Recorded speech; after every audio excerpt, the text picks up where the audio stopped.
এই বাঙালি জাতির মুক্তি যেদিনে হয়েছিল, এই বাঙালির অধিকার আদায় করার লক্ষ্যের বিষয়।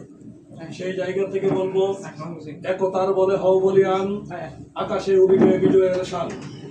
আমরা সর্বদা সবাই যদি, সকল সংগঠন মিলেমিশে যদি দেশ এবং দেশের বাইরে থেকেও আমরা যদি ঐক্যবদ্ধ হয়ে কাজ করি, তাহলে আমাদের শক্তি কতটুকু আছে নিষিদ্ধ শব্দ উড়ে যাবে।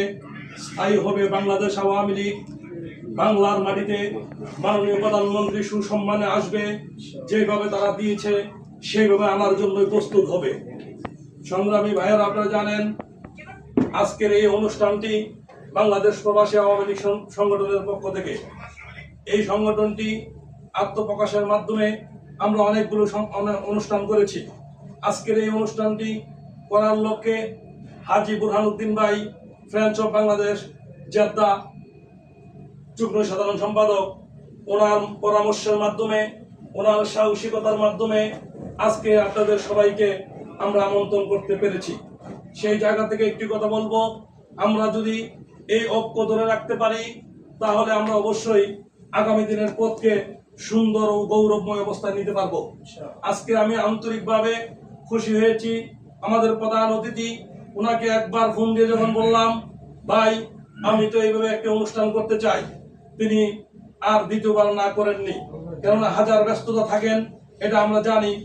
মক্কার শহরে সৌদি আরবের মধ্যে জুয়েল ভাই মানে একটি ব্র্যান্ড, তিনি যে কত ব্যস্ত থাকেন এটা কিন্তু আমরা ভালো করে জানি। তো সেই জায়গার মধ্যে থেকে যারা বিশেষ অতিথি আসছেন, আমি আন্তরিকভাবে খুশি হয়েছি এবং এই সংগঠনটিকে সুন্দরভাবে পরিচালনা করার জন্য এবং পরিশ্রম করে যারা সর্বদিক দিয়ে আপনারা যারা সহযোগিতা করেছেন, আমি প্রত্যেকের প্রতি কৃতজ্ঞ থাকবো এবং কৃতজ্ঞতা প্রকাশ করছি। আপনারা জানেন বাংলাদেশ প্রবাসী আওয়ামী লীগ শুধু মক্কা নয়, বিশ্বের প্রায় 21টি রাষ্ট্রে এই বাংলাদেশ প্রবাসী আওয়ামী লীগের প্রবাসীরা কাজ করে যাচ্ছেন। আমি প্রবাসী, আমি আওয়ামী লীগার, আমি বাঙালি, যেই নামের মাধ্যমে বাংলাদেশ প্রবাসী আওয়ামী লীগ আত্মপ্রকাশ হয়েছে। আমরা মানুষ হিসাবে অধিকার চাই, আমরা মানুষ হিসাবে সেবা করতে চাই, আমরা মানুষ হিসাবে প্রগতির পথে এগিয়ে যেতে চাই। বঙ্গবন্ধুর একটি ডায়লগ ছিল, মানুষ মানুষের জন্য।